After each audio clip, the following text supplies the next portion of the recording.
Hi everyone, welcome back to the Commercial Real Estate Library. Hi, I'm Hal. This is Hal. I'm Dama. You know I'm Sim. That's Sim. Hal is the formerly, actually you do a lot of stuff now, but the co-founder of New York Fries, the former president of Wendy's Canada, and now one of the largest student housing owner-operators, I think in North America. Not in North America, but we are the biggest in Canada. Okay. Yeah. Well, That's a big part of North America. I'd say, Yeah. So Land-wise, it is. yeah. So I actually like this. This just goes back to what we were saying before the cameras turned on.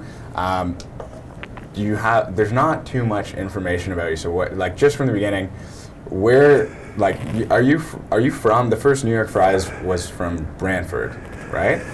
No, actually there was a predecessor to New York Fries. My brother and I started a company called Cultures Restaurant Okay. A long time ago, and we built that up across the country.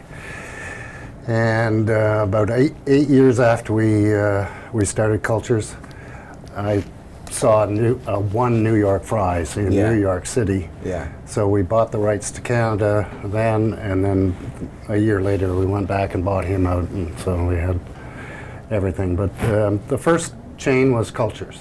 Okay. So you have to be, a little older than you guys to know about Cultures, but it was a healthier food, quick service kind of restaurant that was pretty popular. and so you're born in Brantford, correct? Born in London, Ontario, Oh, but born in London. Okay. I grew up in Brantford, Ontario. Okay. Well, I'm a Londoner myself. Oh, so, yeah, good. So that's Great. that's another alumni thing we have in common Yeah. there. But where did you decide to put the first retail location of New York Fries here in Canada when you did come up north of the border? Scarborough Town Center. It's a shopping center Yep. kind of concept. So Scarborough Town Center was the first one.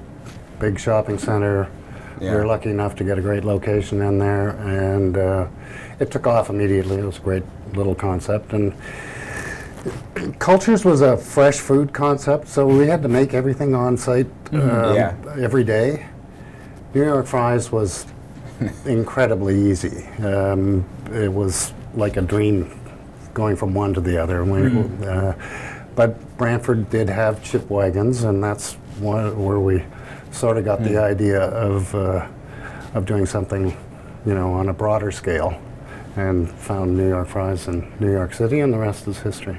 And just to pedal back a little bit, so this is a restaurant that you're down in New York, and you're like, wait a minute, this restaurant is just a fry, you Yep. know, and it was kind of a click moment, Just and fries and pop, and then very simple. And when you started New York Fries, what was it like competing with like the McDonald's, Burger Kings of the world, where they have that sort of add-on of their meals? It was, I think it was a better fry. Yeah. That helped. Of course. Everything was centered around the French fry. We, cooked them 3 times. It was pretty easy to distinguish ourselves from other fast food offerings. So, and again, it was a shopping center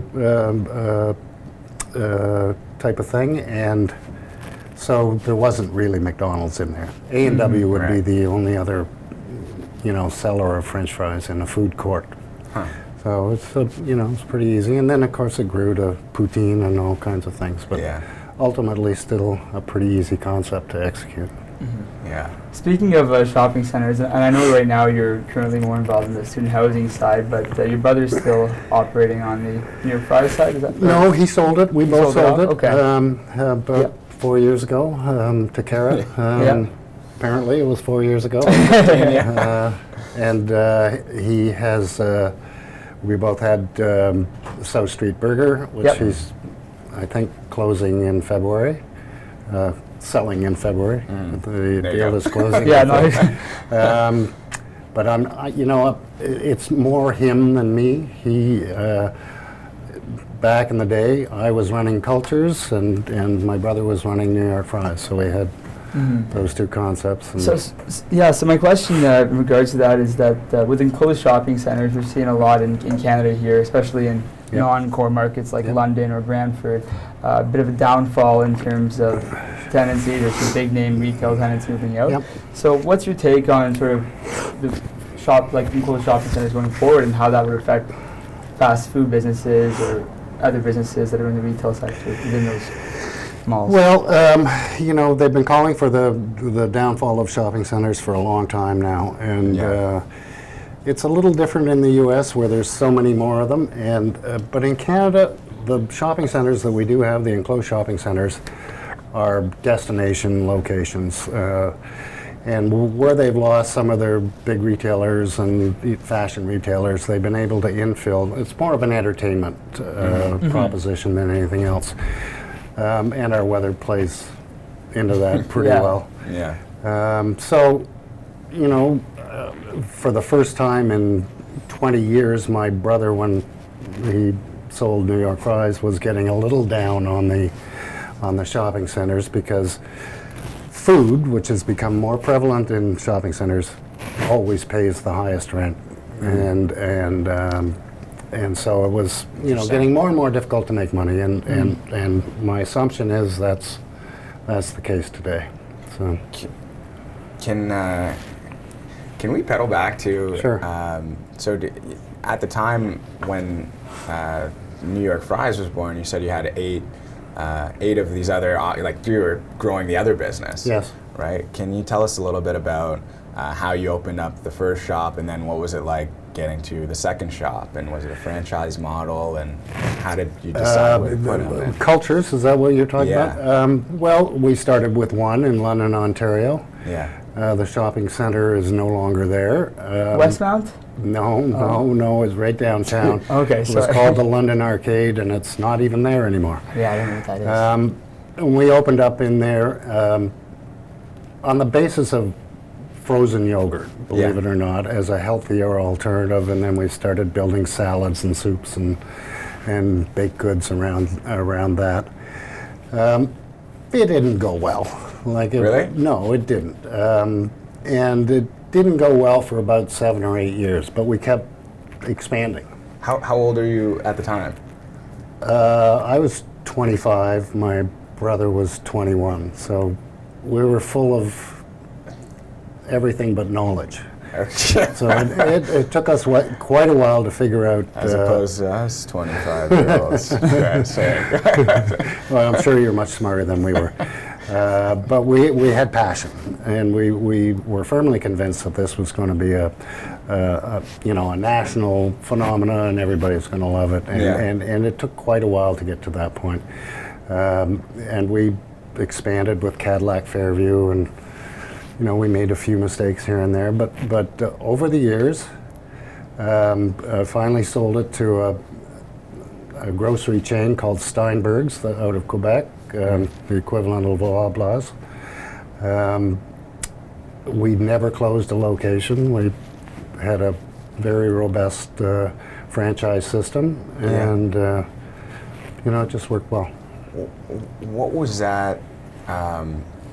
That's really interesting. You mentioned 8 years. Yeah. That it was like you were kind of working at it. It was painful. So what did you change, or what aspect of it, how did you make it successful in the end? Because it obviously just hard work and conviction that we kept seeing increases in sales, but we had to get the cost side under control. It was basically a fast food type of concept, but there wasn't any paper goods for salads at the time. We had to sort of reinvent everything, and that took a while. It gave us, our distinctiveness in the market. And by the time we got to Toronto, we'd built up quite a following in southwestern Ontario and other parts of Ontario. So it was pretty easy, and it took off once we got to Toronto. Yeah, I know, and that must have been before the call it the health craze that there has been in the recent years, at least relatively recent years. There was something called participation back then, and that's trying to resurrect itself now. And the saying then was that the average 50-year-old Swede was in better shape than the 20-year-old Canadian. I mean, that was sort of, but there wasn't much of a health craze at all. Jeez. And frankly, while we sold salads and soups and sandwiches that looked healthy, they were, you know, the dressings were ranch dressing. Oh, and yeah. stuff. So it satisfied a need for people to think they're getting healthier, and the frozen yogurt was, you know, also a nod towards healthier stuff eating. And anyway, it was sort of in between being really healthy and being an alternative to all the other offerings. Sure. And as an operator, right, you were in that situation where you were having to deliver that fresh food. Yep. Is that sort of why you decided to move away from that into more of the, call it the fries, and something that's a bit more? Well, the fries cookie just cutter? was you know, just a wonderful little easy. You know, my brother probably wouldn't say that, but by comparison, it was a much simpler concept and easier to execute and much cheaper to put together, and the margins were great. It's French fries and pop. Yeah. So the margins were really great. You just had to get the volume to a point where. Yeah. And is your brother now faced, well, at least when he was operating it fully, was he facing those headwinds of that health craze that started? Not at all. No. Coming no. Not at all? Not at all. Okay. No, he positioned it. It was pretty brilliant that he was able to keep a concept of French fries and pop so vibrant over a period of 30 or 35 years. But it was seen as a treat, an expensive treat. Yeah. So you'd treat yourself to New York fries. Yeah, maybe it wasn't necessarily a daily thing, because Yeah, you nowadays we blow call up that a pretty break quick. day. Yeah. That's the break day in the diet. Yeah. So we felt we had both sides covered, Yeah. the healthy and the not so healthy. So I think, I watched The Founder earlier this year. Have you seen that movie? I haven't. Okay. Okay. So That's Ray Kroc, right? yeah. So for those of you who haven't seen it, the movie about McDonald's Right. being the founding of McDonald's. Right. And he has a large real estate component Yes. to that business. So one thing we wanted to ask you is, like, when you were building out New York Fries, what part did real estate have in that? Well, it had a big part, but it was not an ownership part. Okay. We're basically a food court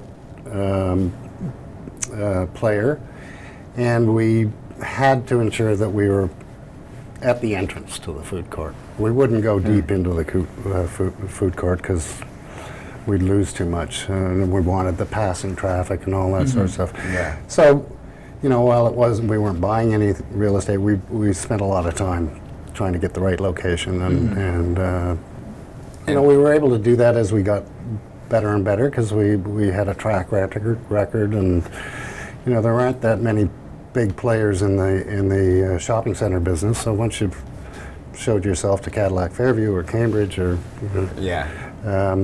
they'd like you and Put you in all of them. yeah. And then the option to go inside of malls instead of at a freestanding building or on a strip. Well, whenever we tried to go out onto the street with New York Fries, it didn't work particularly well. It Interesting. was a great shopping center concept. So almost like you've walked around the mall, now you need a snack. That's the kind Exactly. of. Yeah, and you know, a lot of people are just walking around the mall, not necessarily shopping. It's an entertainment alternative. Yeah.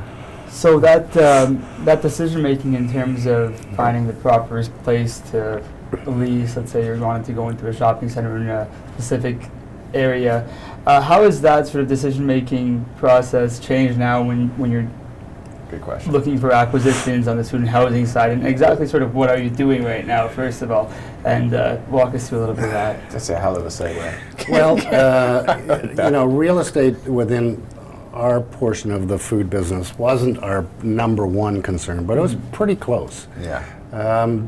So when I got involved with Ivest, I thought I was pretty smart in the real estate business, and Were you already investing in real estate at that time? a little bit, buildings here and there, but nothing serious, more investment than passive investment rather than active. Okay, so like as a partner with other people that were operating that. Okay. Yeah, or not big enough to require. Okay. But anyway, I always thought I was, pretty well tuned into the real estate business, and so when an opportunity came up to join my now partner Richard Ivey in his family real estate business, I didn't hesitate. I thought it was great business, and I could figure it out. Yeah. And at the time, it was a little more figuring out than I thought it would be. But very quickly, I entered the business at a very good time. How does that opportunity, like you mentioned when you had the opportunity to partner with Richard, how does that? Did you guys know each other previously? Yeah, we had gone to high school together. Okay. And I was on his board. He had a conglomerate called Livingston Industries, and he had this sort of orphan real estate business that he'd inherited that was centered in London, Ontario. Mm-hmm. He moved from London to Toronto and was trying to sell the real estate business. And at that time, in 1997, nothing was selling in London, Ontario, or anywhere outside the GTA. And the GTA at that time was just slowly recovering from getting clobbered in the late 80s, early 90s. Right. So it wasn't doing very well when I took it over, but I knew London pretty well, and things got much better pretty quickly. Sorry, at the time, how big was the portfolio? The portfolio was valued at $20 million. Okay. So it had some impressive assets. It had an entire downtown block right on Central Park in London. It had $750,000 square feet of industrial, which sounded great, but it was sort of pre-war buildings and stuff. Right. But it had the Ivy name, so I could make that $20 million portfolio look a lot bigger than it was, and that helped because there were opportunities galore. Yeah. Just tell you about cap rates at that time. Cap rates were anywhere from 10 to 15%. What were interest rates at that time?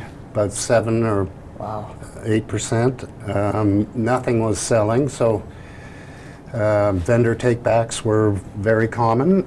It was very easy to buy stuff, and so I bought everything. I bought little strip plazas, I bought parking lots, I bought an operating hotel with a couple of restaurant pads.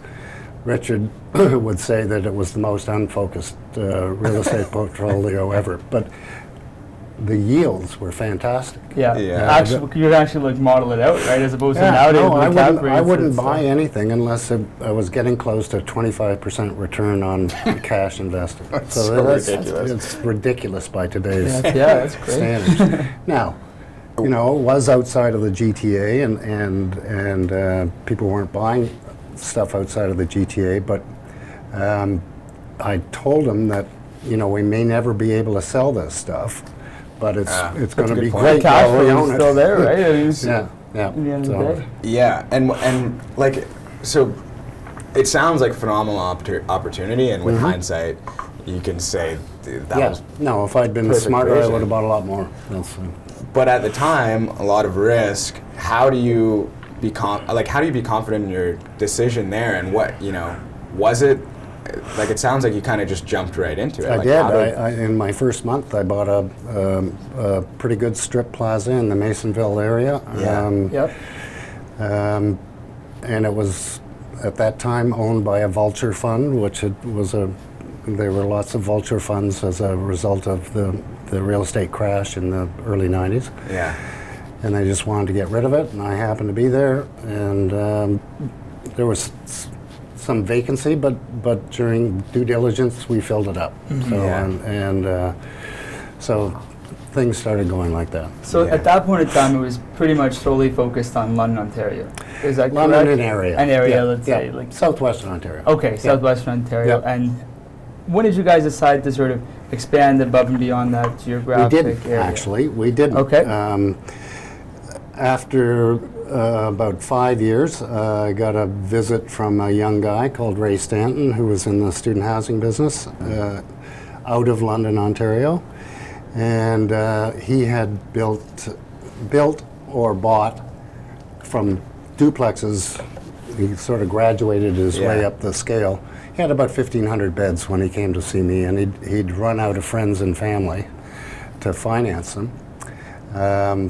And he wanted long-term patient money, and it took about 10 minutes to become partners with him. He was a brilliant guy, continues to be my partner, and he's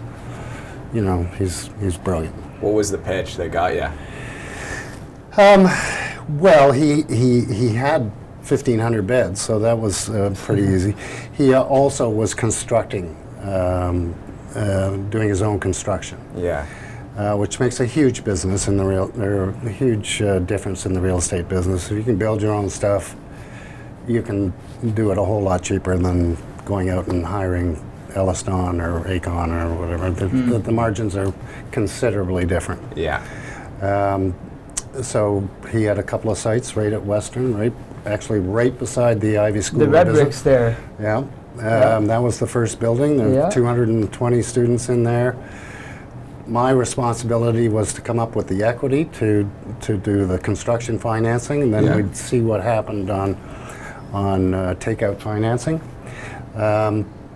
We were lucky enough to finance out of that, and so I'd be stupid not to continue under those circumstances. And we've had a brilliant partnership ever since.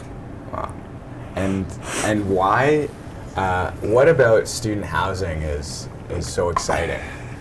Like in the long term, and why is it a good investment? Because obviously, Well, we have two parts of our business, actually three parts. We started out in the off-campus, but as you know from the red bricks, you'll see not only in London, but they're all over the place now. Yeah. They look like they're on campus, so location is critical. Like you don't want to be a kilometer away from Western. That's not a winning proposition. So we had to look like we were on campus. So we built a bunch of those, and then University of Guelph offered us a site on a long-term 100-year lease where we didn't pay very much, and then we put 850 students there. And we gradually got more and more into on-campus. So most of the stuff we've done in the last 10 years has been for colleges and universities, where they give us the land, we build, we manage, we own. Do they lease? Do they fill them up with first-year residences, or is it? Yes. Okay. Yes. Okay. So it's not off campus. It's true on campus. Yeah, and colleges are a little different than universities because they're only 2 years. Okay. And we found out very quickly that it's if you're going to be off campus, you want a 4-year university. Right. You don't really want 2 years because it's turning over quickly. I learned that in my first property that I bought right on First Street in Oxford there in London. Yeah. It was. It can be a painful lesson. Okay, yeah, it was. Yeah. It was. And the students are a little different. We found a model where we could go to colleges and universities and say, "We'll give us the land, we'll build it, we'll look after it, we'll manage it, we'll own it," and it's worked out very well. And then how is how do you transferred from running retail operations and then managing buildings and then construction, and how That's not my expertise, and I just hooked up with a great partner. Okay. I was responsible for coming up with the money for the equity for all these projects. Yeah. So, frankly, I'm more like a merchant banker than an operator. Ray looks after the operations. He looks after the construction.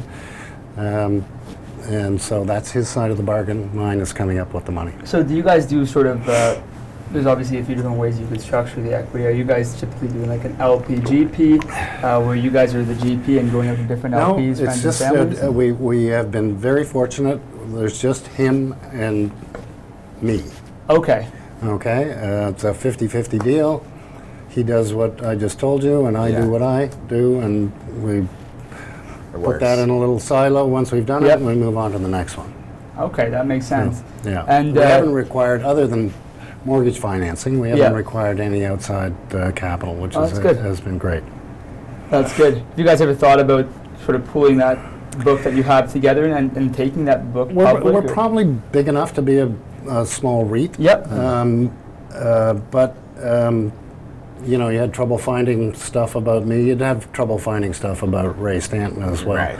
Right. We like being private. No interest in being public. And we manage for most of the colleges in Ontario and some out west and some universities and some other developers. And those colleges and universities expect us to be constant. That's how we get the business. They don't want us flipping stuff or selling stuff. So, Right. so our approach is we build and we own forever. We get long-term financing. Is it CMHC oftentimes? or is it- Oftentimes it was CMHC, and we had to get CMHC used to financing on leased land. Yeah, and they'll give you even a takeout financing prior to getting a construction loan. So Yeah, you know that you and have we the would do that exit. very often. Yep. As soon as we started construction, we would contract for the takeout financing, and it would be for 20 or 25 years, not 5 years. We wanted to build it, put it to bed, and The term would be 20 to 25. yeah, Wow. yeah, which That's- is very that's unusual. Unheard of. yeah, That is exactly. unheard of. So it was, a lot of Sun Lifes and Manulifes and Yeah. people who are prepared to go longer term. Yeah, because most traditionally in real estate financing, like most of the stuff that I do is Right. 3-year, 5-year, 10-year. Right, and terms. that's worked out really well over the last 20 years. 'Cause of the way rates And we have probably dropped. missed some opportunity there, but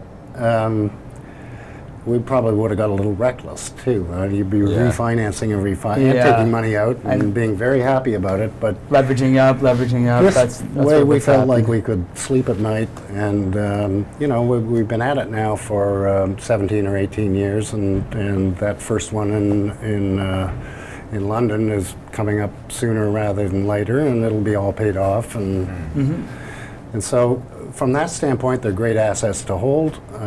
If you've got great locations, there's no reason why they shouldn't be there forever. Yeah. And can you talk about the returns relative to Not very easily, but yeah. but like how does it compare to because we had a discussion about property in St. Catharines, and I was saying, well, Yeah. how does student housing compare to just regular multi-family? Is it 50 basis points higher? Is it, From a cap rate, they are. yeah. But no reason why they should be a whole lot different. With an off-campus student housing, you know you're going to turn over in 3 or 4 years, but it's more Yeah. likely 2 or 3 years. There's a little bit more turnover than single family, and it's purpose-built usually. So you're not. That's a danger down the road, and another reason why you don't want to be too far away from the institution you're serving. We think it's as good or better. Yeah. The cost ratios we think are a little better. There's a little more risk involved, so hence there's probably a half a point difference in cap rate. Right. And also something that's interesting is, turnover in multifamily has gone from like 25% to 20 to 15%. Right. I think now it's even lower than that year over year. Right. Where student housing is still every 3 years, Yep. Yep. That, That's right. Now it does give you pricing power, assuming things are going up. Yeah. You can do it more often and without the constraints of the Landlord and Tenant Act. So you get a little more flexibility as long as the school you're serving is going up in enrollment and stuff like that. And how do you determine? I mean, when I was living in university, nearby the campus, it would be sort of an option. Do I want to save a little bit of money, or do I want to spend a bit more to be in a bit of a newer build, nicer, a bit more amenities, right? So how did you guys determine where you would fit into that market, and sort of why did you guys decide to do what you did? Well, again, it wasn't my decision, but I had this young fellow, Ray Stanton, who had some experience in it, so he made all his mistakes along the way, and so by the time he got to me, he knew the ideal size, the amenities required. Most of our buildings are 3-4-story buildings. They don't have elevators because there's nobody there in the summer. They're purpose-built, so on that basis, you can build a pretty effective and pretty reasonably cost structure and still make them look good. And functional. And bigger, much bigger suites than you'll find in the GTA. You know? Well, I guess the Trump Tower was in a bit of trouble over here a while ago, so you don't need to build the Trump Tower for students for it to make sense. You have to. He's sort of brilliant that way. Builds it for the long term, not trying to be the highest end, not the lowest end. Sort of competitive in price and great locations. Not even good locations, just great locations. That's exactly what you're looking for. One thing. So we initially met. We all met at the same time. Back in Ivy, we were all going to the same classes. So no, we had a class with Ken. What's his? I always forget his last name. But one of my favorite. He taught entrepreneurial marketing in Ivy. I hope Hardy, he still does. Ken Hardy. And we used to have the case method, and the protagonist of each case would come in, and I don't remember if we had a case on Ivest or what, but you and you and Richard came in just to tell us about your business and how being an entrepreneur is. But at the time, you were talking about Detroit and opportunities there. Well, there was Detroit was an opportunity. We looked at it. I wish we'd been more aggressive, but we ended up buying a high-rise, a 25-story high-rise in Detroit. As it turned out, about a week before the city went bankrupt. And there had already been some movement in the city. A guy called Quicken Loans came in. Dan Gilbert came in and bought everything in sight. We thought that was $1 billion. This is the CEO of Quicken Loans? They put their head office there and everything too. Is that, sorry to interrupt, is that what you were talking about where somebody went in and hired like private security for? He went to the city prior to it going bankrupt and said, I want to move all my businesses into downtown Detroit, and I want my employees to live in downtown Detroit. So he went to the city and said, I'm going to need increased police and I'm going to need cameras and all that. And they said, well, sorry, we'd love to do that, but we don't have the money. So they allowed him to do it himself. And as a result, it that wouldn't happen in Canada. This is sort of like private the security Wild West. And Detroit was in such a bad state that it made some sort of sense. And it's worked out spectacularly for him and anybody else that was lucky enough to get in on the bandwagon. When we just got lucky. We bought a 25-story, 325 unit high-rise for $6 million. Wow. Now, it needed work. We ended up putting another $6 million into it and clearing the building out. But still, cheap. We were looking at a property there actually in my first or second year of working. It was right downtown in the CBD, and I had no idea about the Detroit revitalization and everything that was happening there. I mean, Dan Gilbert and Mike Illich, they put, I think it was like $9 billion just to that one core area too. Was your property near the CBD or? It was in the CBD. Oh, it was right in the CBD. And it qualified for rent abatement for anybody who lived downtown. So Quicken Loans and all their associated companies could come and live in our building and get a 20% rebate from the company. So it worked out beautifully. For those watching at home, our cameras both died, so now we're using a phone. We've switched. That's why we're all cozy. So, where were we? We were talking about Detroit. Yes. Yeah. Just talking about Detroit and sort of the market revitalization there. Yeah. I mean, I was saying that off camera here, that 25 stories, that's a lot to manage. So how did you guys do that? We ended up actually bringing in people from Canada, because there really wasn't any qualified labor in Detroit. They'd all gone. And it was difficult, pretty scary for Canadians, but we worked through all that, and you know, it's a wonderful success story. It's worth going to see, especially if you've seen all those documentaries on how bad it really was. Yeah. And to see how good it is today, and it continues to get stronger, like every day. It's fantastic. Huh. And it's, you know, it wasn't all just goodwill. It was an inexpensive place to buy, and so Danny Gilbert, he's got some Detroit roots, but it was a good business decision more than anything else. Well, and labor is cheaper there. Yep. You've got people living there. Now they're making the same effective income, right? Your employees, because they're living in it. Yep. They're paying, I don't know how much you guys were charging for. Well, it started out being $600 $600 a month, and that was difficult to get. It's up to, for a one bedroom. Mm-hmm.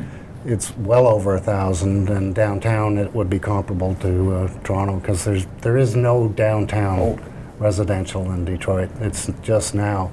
It's either a converted office building or that's it. And the building that we were looking at back there, like the rents had gone from $6 to $12 on an office building. And if you look at $12 still, it's still pretty cheap. Very, very, very reasonable. So it made a lot of sense for companies to go there, and vacancies had gone from like up to, I think it went up to like 90% occupancy rate actually in the CBD area, which was, if you looked at that 5 years before that, it was a lot less than that. So no, it's been a great success story and continues to be. So. Just for context, when did you close on that property?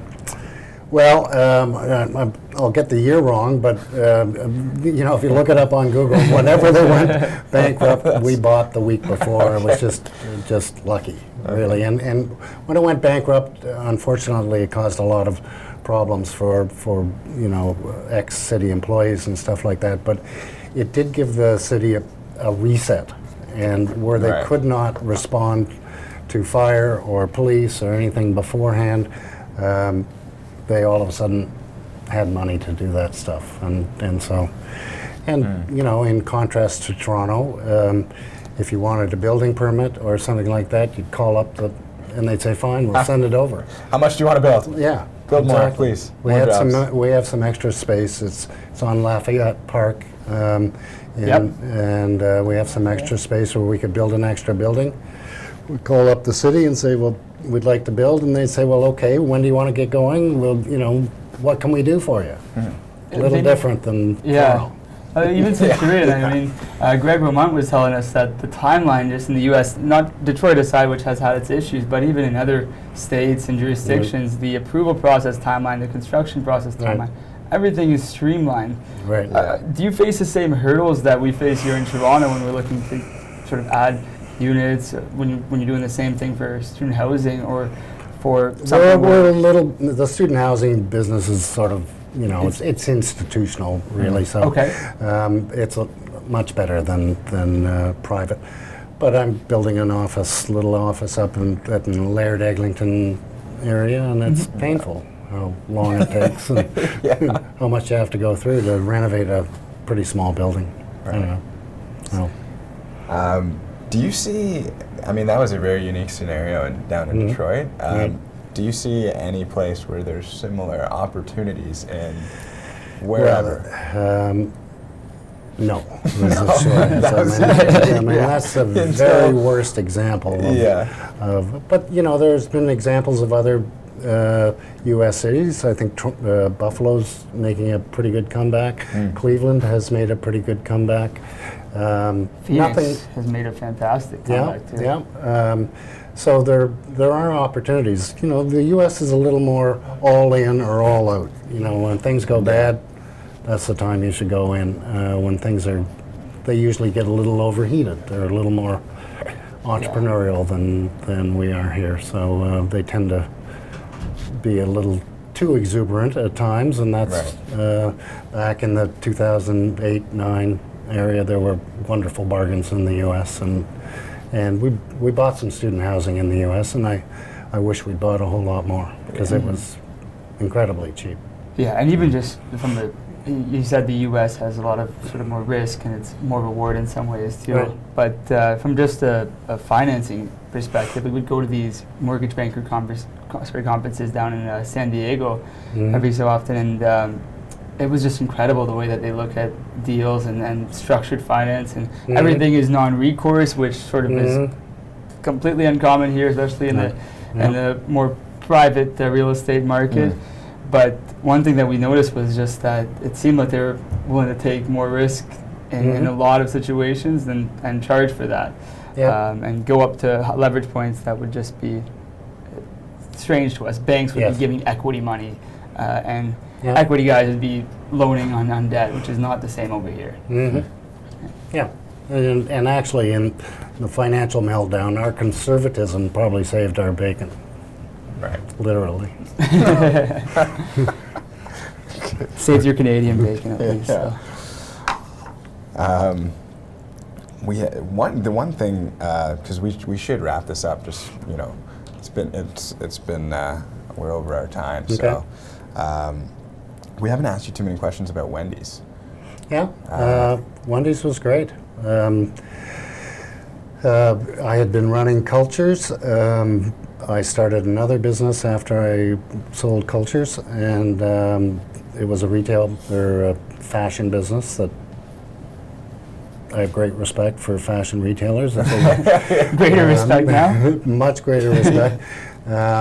You are a pretty fashionable guy. So I can see that. But you know, it was in those days it was a branch of the U.S. and so when somebody didn't do a good job in Canada, and there were only a couple of hundred restaurants in Canada at the time, they'd send up a district manager from Texas or something and wouldn't have a clue about Canada.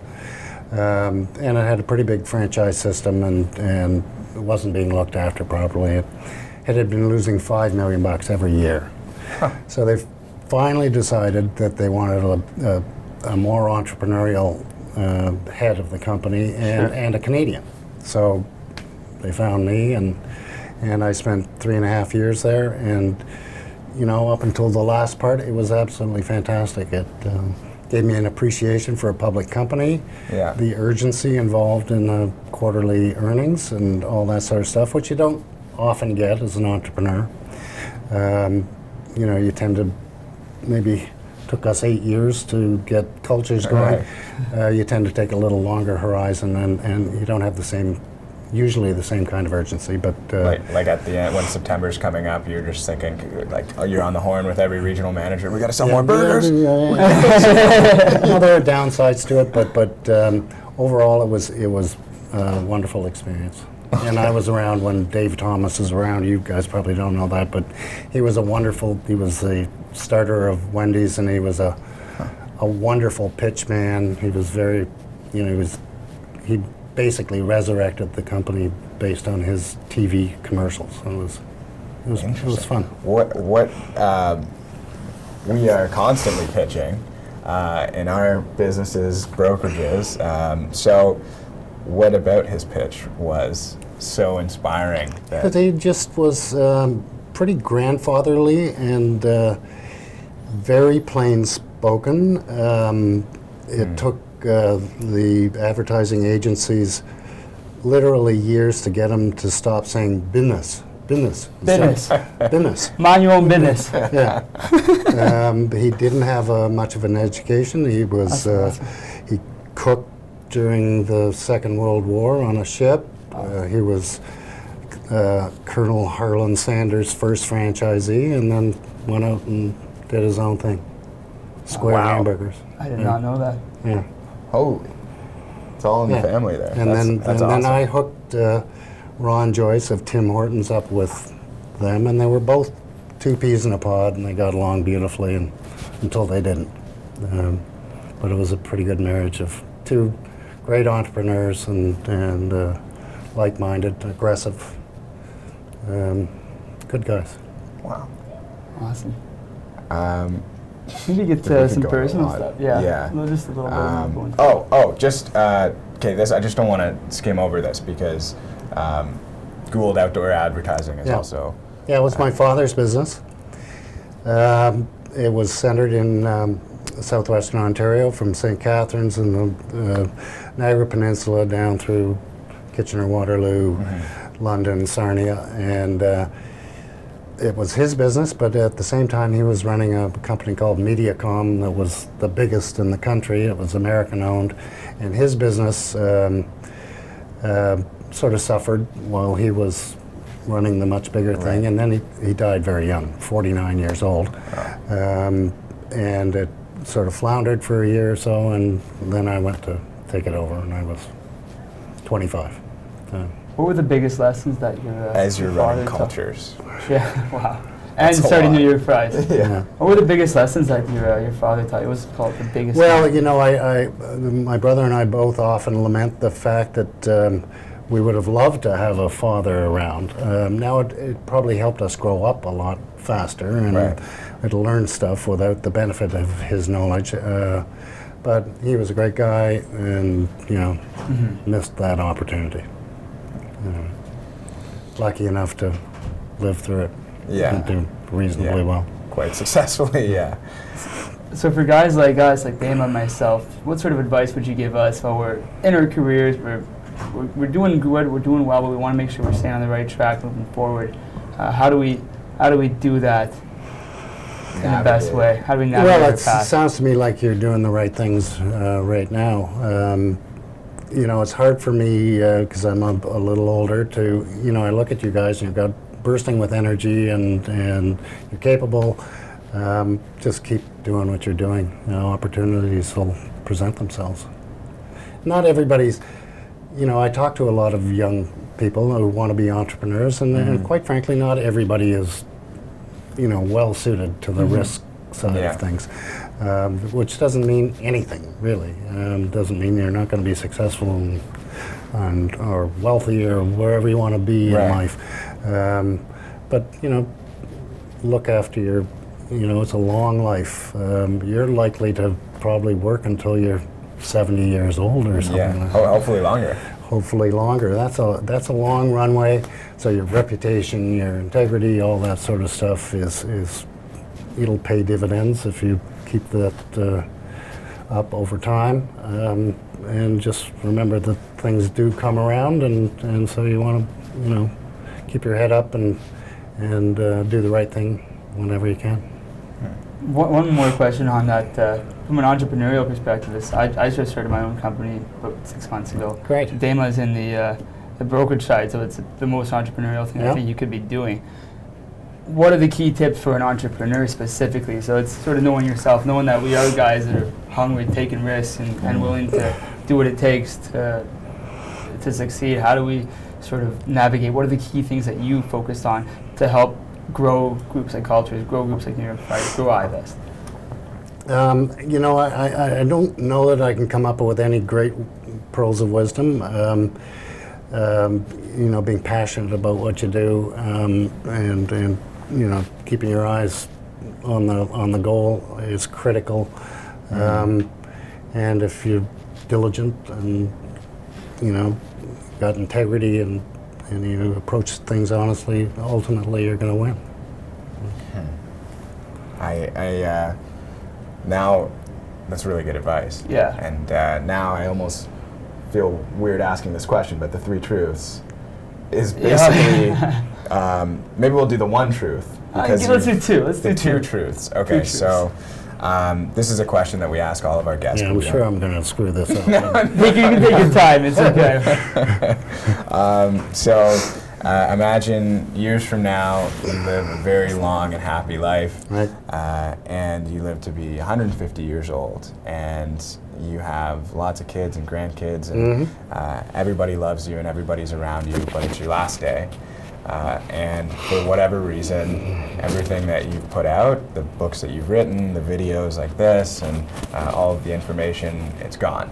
And your family and friends and the people that you love, they were hoping that you could write down 2 notes on how they should, 2 notes of advice. Oh yeah, that is a difficult question. I didn't see that on your. Yeah. You know, what advice would you give them? Is the question. Yes. Then not too much different than what I just told you. You know, be true to yourself. It'll work out. It is a long life. Like, you've got another potentially 50 years of earnings in front of you. And there are going to be some bumps in the road, and you just sort of have to take those into account and drive on through them. And if you're sitting around at 150 talking to your family and friends, I mean, that's probably the best thing you could be doing. Right. Okay.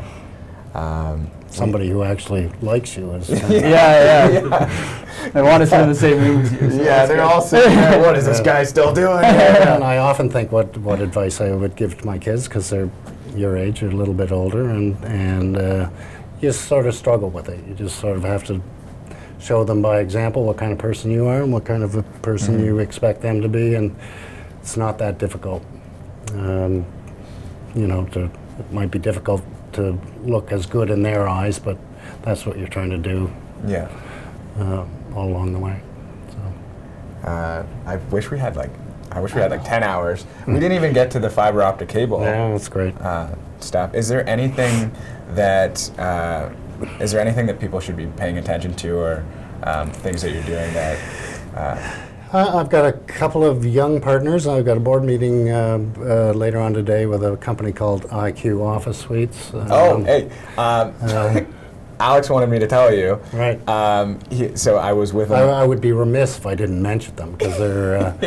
You know, I'm going to see them later on. And, you know, and they're bright young guys, just like you guys. Fast-growing shared office space. Yeah. And you know, I love being partners with them. They keep me young or younger. Yeah. And they've got different perspectives on things. So I was with Alex on Friday, Yeah. Touring a property. Yeah. And I go, I'm actually speaking with Hal on Wednesday, and he was like, oh, okay, make sure to tell him that it's because it was at 8 o'clock on Friday. He's like, make sure to tell him we're out here hustling, Right. and focused. Well, So- and honestly, you know, as you get a little older, you get a little more conservative, and we've had a very good run for the last 25 years. So I've Yes. been cautious the last 4 or 5 years, and Alex is just the opposite, full steam ahead, and frankly, he's been right and I've been wrong, so you can tell him that. Okay.